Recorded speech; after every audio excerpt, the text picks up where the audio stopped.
Hi guys, welcome to spoken English tutorial. आज हम सीखेंगे कुछ ह्यूमन बिहेवियर रिलेटेड वोकेबलरीज। यदि आपको किसी को बताना है कि कोई समझदार है या फिर कोई बहुत चालाक है, तो आप उसे कैसे बोलेंगे, कैसे प्रोनाउंस करेंगे और आप उसे सेंटेंस में कैसे यूज़ कर सकते हैं। So let's begin. वर्ड है बोर्ड, जिसे हम हिंदी में बोलेंगे उबा हुआ होना। हम सेंटेंस देख लेते हैं। हम उसकी अंतहीन बात से उब चुके थे, ऐसी बात जो कभी ख़त्म ही नहीं होती, जो ऑल टाइम चलती रहती है। तो जिसे हम इंग्लिश में बोलेंगे we were bored with his endless talk. We were bored with his endless talk. Guys, हम बहुत से टाइम ऐसा बोलते हैं कि मैं बोर हो रहा हूँ या मैं बोर हो रही हूँ, तो आप उसे इंग्लिश में बोलेंगे आई एम गेटिंग बोर्ड और ही इज़ गेटिंग बोर्ड, वो बोर हो रहा है।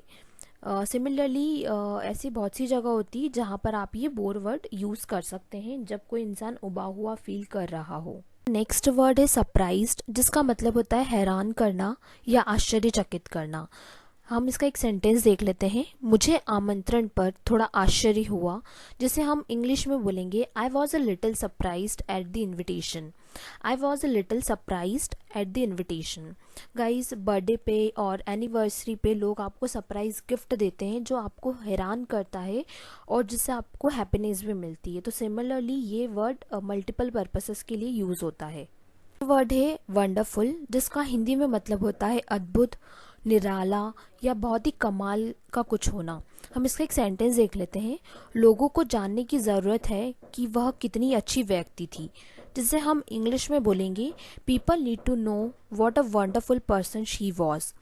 गाइज, यहाँ पर जब भी आप कोई सेंटेंस बोलते हैं तो आपको थोड़ा सा पॉज देना चाहिए। अगर हम यहाँ पर एक एग्जांपल लें, अगर मैं इसे कंटिन्यूसली बोलूँगी तो आपको समझ नहीं आएगा। People need to know what a wonderful person she was. इसी सेंटेंस को आपको कुछ इस तरह बोलना है, पीपल नीड टू नो, यहाँ पर आपको एक हल्का सा पॉज देना है, देन बोलना है what a wonderful person she was. Okay, मैं एक बार और ये सेंटेंस आपको बोल के बताती हूँ। People need to know what a wonderful person she was. Similarly wonderful, जब आप किसी की तारीफ़ करते हैं, किसी ने बहुत अच्छा काम किया है, तो आप इसको तारीफ़ की तरह भी बोल सकते हैं कि wonderful, wonderful work. Next word है सेंसिबल, जिसका मतलब होता है समझदार। ऐसा व्यक्ति जो सारी कंडीशंस को देख के डिसीजन लेता हो। अगर उसको 10 सिचुएशन दी हो तो वो सारी सिचुएशन को देख के जो सभी के लिए ठीक होगा ऐसा डिसीजन लेगा। हम इसका एक सेंटेंस देख लेते हैं। कोई भी समझदार व्यक्ति निश्चित आधार पर निर्णय लाए, जिसे हम इंग्लिश में बोलेंगे any sensible person makes a judgement on a certain basis. Any sensible person makes a judgement on a certain basis. Next word है क्वाइट, जिसका मतलब होता है शांत या फिर नीरव। इसका हम एक सेंटेंस देख लेते हैं। रुचि कुछ मिनट के लिए शांत थी, जिसे हम इंग्लिश में बोलेंगे Ruchi was quiet for a few minutes. Ruchi was quiet for a few minutes. Next word है क्लेवर, जिसका मतलब होता है चालाक, चतुर या फिर होशियार। हम इसका एक सेंटेंस देख लेते हैं। उसकी चालाकी अक्सर मुझे हैरान कर देती है, जिसे हम इंग्लिश में बोलेंगे हर क्लेवरनेस ऑफन अमेजेस मी। हर क्लेवरनेस ऑफन अमेजेस मी। गाइज, यहाँ पर ऑफन और ऑफ्टन दोनों तरीके से आप प्रोनाउंसिएशन कर सकते हैं, दोनों ही करेक्ट प्रोनाउंसिएशन है, ऑफ्टन या फिर ऑफन। वर्ड है अनोइंग, जिसका मतलब होता है परेशान करने वाला, दुख पहुंचाने वाला या फिर सताने वाला।